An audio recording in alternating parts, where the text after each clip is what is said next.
स्वागत। आज हम एक ऐसे विचार की पड़ताल कर रहे हैं जो अक्सर शायद हमारी नज़र से चूक जाता है, लेकिन जिसमें जीवन को बदलने की ज़बरदस्त क्षमता है। ये विचार हमें मिलता है द पावर ऑफ कंपाउंडिंग नाम की किताब के एक सारांश से। ये बताता है कि कैसे छोटे लगातार उठाए गए कदम समय के साथ मिलकर हैरान करने वाले नतीजे दे सकते हैं। इसमें दावा किया गया है कि यह सिद्धांत सिर्फ पैसों के बारे में नहीं, बल्कि जिंदगी के हर पहलू में क्रांति ला सकता है। तो आज हम इसी विचार की तह तक जाएंगे, ये समझने के लिए कि कैसे रोजमर्रा की छोटी आदतें और सही दिशा में किए गए प्रयास मिलकर वक्त के साथ एक बड़ा बदलाव ला सकते हैं। हमारा मकसद है इस कंपाउंडिंग या कह लें चक्रवृद्धि के सिद्धांत को सिर्फ जानना नहीं, बल्कि महसूस करना। हाँ, और यहाँ एक दिलचस्प मोड़ आता है होस्ट। ये विचार हमारे जिसे कहते हैं ना सहज ज्ञान, उसके थोड़ा विपरीत जा सकता है। हम अक्सर बड़ी छलांगों की सोचते हैं, रातों रात मिलने वाली सफलता या नाटकीय बदलावों की तलाश में रहते हैं। विज्ञापन देख लें, सोशल मीडिया देखें, सब हमें यही दिखाते हैं। लेकिन ये सिद्धांत हमें रुक कर सोचने पर मजबूर करता है कि शायद असली जादू उन छोटे लगातार किए जाने वाले कामों में छिपा है जिन पर शायद किसी का ध्यान भी नहीं जाता। ये कहता है कि संपत्ति या सफलता सिर्फ कड़ी मेहनत से नहीं, बल्कि समझदारी भरी निरंतरता से बनती है। बिल्कुल। तो चलिए शुरुआत करते हैं इसके सबसे जाने पहचाने पहलू से, जिसे अक्सर कंपाउंडिंग का जादू कहा जाता है, खासकर पैसों के संदर्भ में। ये मूल रूप से बताता है कि कैसे नियमित रूप से निवेश करने और फिर उसे लंबे समय तक बढ़ने देने से पैसा कई गुना हो सकता है। इसका दिल है ब्याज पर ब्याज, यानी कंपाउंडिंग का कॉन्सेप्ट।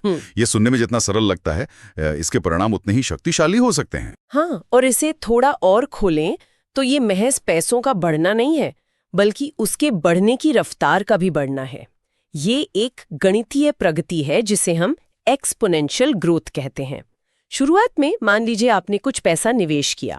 पहले साल का रिटर्न शायद बहुत मामूली लगे, इतना कम कि शायद हताशा हो या लगे कि भाई इससे क्या फर्क पड़ेगा। यहीं पर ज्यादातर लोग वो धैर्य खो देते हैं। लेकिन असली खेल यहीं से शुरू होता है। मतलब शुरुआत धीमी होती है, काफी धीमी। बिल्कुल। दूसरा साल आता है, अब आपको ब्याज सिर्फ आपके मूल निवेश पर नहीं मिलता, बल्कि पिछले साल के ब्याज पर भी मिलता है। तीसरे साल ये प्रक्रिया और तेज होती है। जैसे जैसे समय बीतता है, ये ब्याज पर ब्याज वाला असर वो तेजी से बढ़ता जाता है। आपका पैसा अब खुद ही और पैसा कमाने लगता है और उसकी रफ्तार हर साल बढ़ती जाती है। ये कुछ वैसा है जैसे बर्फ का गोला पहाड़ से लुढ़कता है ना। शुरुआत में छोटा होता है, पर जैसे जैसे नीचे आता है तेजी से बड़ा और बड़ा होता जाता है। ये समझना जरूरी है कि ये कोई स्कीम नहीं, बल्कि गणित और समय का मेल है। आमतौर पर ये कहाँ काम करता है सबसे ज्यादा? देखिए, ये सिद्धांत आपको लंबे समय के निवेशों में साफ दिखता है, जैसे स्टॉक मार्केट में अच्छे म्यूचुअल फंड या शेयरों में किया गया निवेश, या फिर कुछ खास तरह की रिटायरमेंट सेविंग योजनाएं। कुंजी है नियमित निवेश और लंबा समय। ये दिखाता है कि कैसे एक सोची समझी रणनीति और समय का साथ सिर्फ ज्यादा पैसा कमाने की कोशिश से कहीं ज्यादा शक्तिशाली हो सकता है। बात सिर्फ पैसा बचाने की नहीं है, उसे समझदारी से बढ़ाने की है। और कंपाउंडिंग वो इंजन है जो इस बढ़त को असाधारण रफ्तार देता है। लेकिन यहीं पर एक बड़ी चुनौती भी आती है, जिसका जिक्र इसमें किया गया है, धैर्य। ये सिद्धांत सुनने में जितना आकर्षक है, उतना ही मुश्किल इस पर टिके रहना है। इसमें चेतावनी दी गई है कि जल्दी अमीर बनने की जो हमारी एक कह सकते हैं स्वाभाविक इच्छा होती है, वो अक्सर हमें गलतियों की तरफ धकेल देती है। ये एक बहुत ही गहरा मनोवैज्ञानिक बिंदु है होस्ट। हम इंसानों में वो तत्काल संतुष्टि, मतलब इंस्टेंट ग्रेटिफिकेशन की तीव्र इच्छा होती है। हम आज मेहनत करें तो कल नतीजा देखना चाहते हैं। बाजार थोड़ा ऊपर नीचे होता है और हम घबराकर अपना पैसा निकाल लेते हैं। कोई आकर्षक स्कीम दिखती है जो रातों रात अमीर बनाने का वादा करती है, हम उसमें कूद पड़ते हैं। कंपाउंडिंग इसकी ठीक विपरीत है। ये धीमी गति से मिलने वाले लेकिन अंततः बहुत बड़े इनाम का वादा करता है। तो फिर धैर्य का मतलब सिर्फ इंतजार करना नहीं हुआ, ये कुछ और है? बिल्कुल नहीं। धैर्य यहाँ एक निष्क्रिय गुण नहीं है, बल्कि एक सक्रिय रणनीति है, एक एक्टिव स्ट्रैटेजी। इसका मतलब है समझना कि इस प्रक्रिया में समय लगेगा। इसका मतलब है बाजार के उतार चढ़ाव या धीमी प्रगति के बावजूद अपने निवेश या अपनी योजना पर टिके रहना।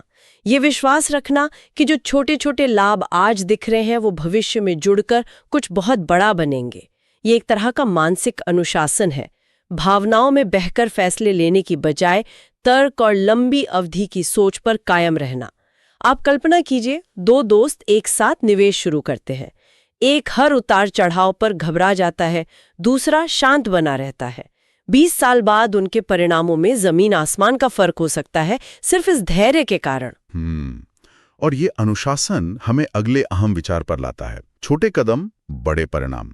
इसमें कुछ बहुत ही व्यावहारिक उदाहरण दिए गए हैं, जैसे हर महीने थोड़ी बचत करना, उसे निवेश करना या रोज खुद को थोड़ा बेहतर बनाना। ये सुनने में इतने सामान्य लगते हैं कि शायद हम इनकी ताकत को कम आंक लेते हैं। बात बढ़ता है। वैसे ही रोजाना किए गए छोटे सकारात्मक काम धीरे धीरे जमा होकर जिंदगी में बड़े बदलाव लाते हैं। सोचिए, रोज सिर्फ 1% बेहतर बनने का लक्ष्य रखा जाए। एक दिन में ये शायद दिखे भी नहीं, लेकिन साल भर में ये आपको लगभग 37 गुना बेहतर बना सकता है। ये गणितीय रूप से सच है। 1% रोज बेहतर बनना, वाह! ये सुनने में ज्यादा प्रबंधनीय लगता है किसी बड़े लक्ष्य के मुकाबले। जैसे रोज सिर्फ 15-20 मिनट कोई नई भाषा सीखना या कोई वाद्य यंत्र बजाना। बिल्कुल, और यही इसकी खूबसूरती है। ये सफलता को बड़े डराने वाले लक्ष्यों से हटाकर रोजमर्रा के आसानी से किए जा सकने वाले कामों पर ले आता है। मान लीजिए कोई रोज सुबह उठकर सिर्फ 10 मिनट व्यायाम करता है। शुरुआत में शायद कोई फर्क ना दिखे, लेकिन लगातार करते रहने पर कुछ महीनों में उसकी ऊर्जा का स्तर, उसका स्वास्थ्य बेहतर होने लगता है। 1 साल बाद वो शायद उस व्यक्ति से कहीं ज्यादा फिट हो जो कभी-कभी जिम जाकर 2 घंटे कसरत करता है और फिर छोड़ देता है। ये स्थिरता की शक्ति है जिसे हम अक्सर नजरअंदाज कर देते हैं क्योंकि इसके परिणाम तुरंत नहीं दिखते। और ये सिद्धांत सिर्फ पैसे या व्यक्तिगत आदतों तक ही सीमित नहीं है। जैसा कि इसमें बताया गया है, ये ज्ञान और रिश्तों की कंपाउंडिंग पर भी लागू होता है। ये पहलू मुझे विशेष रूप से सोचने पर मजबूर करता है। हाँ, ये कंपाउंडिंग के विचार को एक ज्यादा मानवीय और व्यापक धरातल पर ले जाता है। जब हम ज्ञान की कंपाउंडिंग की बात करते हैं तो इसका मतलब सिर्फ नई जानकारी इकट्ठा करना नहीं है। हर नई चीज जो आप सीखते हैं वो आपके मौजूदा ज्ञान से जुड़ती है, नए कनेक्शंस बनाती है। इससे आपकी समझ गहरी होती है, आप चीजों को नए नजरिए से देख पाते हैं। अच्छा, यानी ज्ञान सिर्फ जुड़ता नहीं बल्कि गुणा होता है, मल्टीप्लाई होता है। सही कहा। जैसे मान लीजिए आप इतिहास पढ़ते हैं, फिर आप अर्थशास्त्र पढ़ते हैं। अचानक आपको समझ आता है कि कैसे आर्थिक कारकों ने ऐतिहासिक घटनाओं को प्रभावित किया। फिर आप मनोविज्ञान पढ़ते हैं और आपको समझ आता है कि नेताओं के व्यक्तिगत लक्षणों ने कैसे उन आर्थिक और ऐतिहासिक घटनाओं को दिशा दी।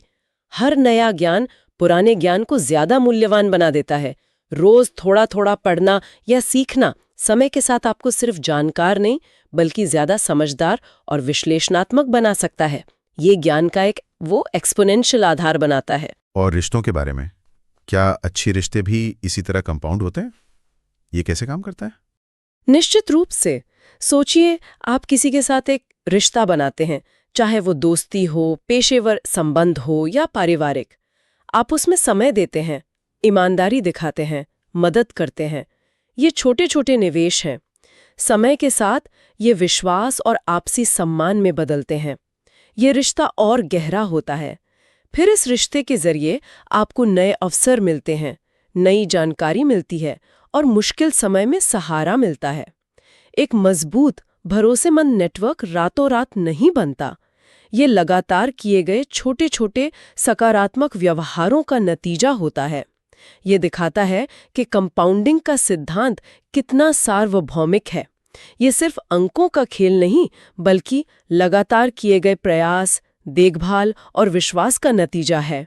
तो अगर हम इन सभी बातों को समेटें तो इसका निचोड़ क्या निकलता है? इस पूरी चर्चा का मूल संदेश क्या है? अक्सर साधारण, लगातार किए गए कामों का परिणाम होती है। सफलता का असली राज किसी जादुई फॉर्मूले या शॉर्टकट में नहीं छुपा है, बल्कि धैर्य, अनुशासन और समय के सही इस्तेमाल में है। ये तीनों चीजें मिलकर कंपाउंडिंग के सिद्धांत को काम करने देती हैं। धैर्य ताकि हम प्रक्रिया को समय दे सकें, अनुशासन ताकि हम रोज उन छोटे कदमों को उठा सकें, भले ही मन ना हो, और समय का सही इस्तेमाल यानी लंबी अवधि की सोच रखना और तात्कालिक प्रलोभनों से बचना। बिल्कुल। और ये एक बहुत ही उम्मीद जगाने वाला विचार है होस्ट। इसका मतलब है कि बड़ी सफलता हासिल करने के लिए आपको असाधारण रूप से प्रतिभाशाली होने या भाग्यशाली होने की जरूरत नहीं है।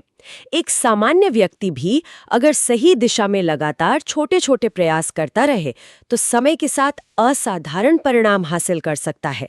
ये सिद्धांत प्रयास और निरंतरता को महत्व देता है, ना कि सिर्फ प्रतिभा या अवसर को। ये एक तरह से सफलता का लोकतंत्रीकरण है।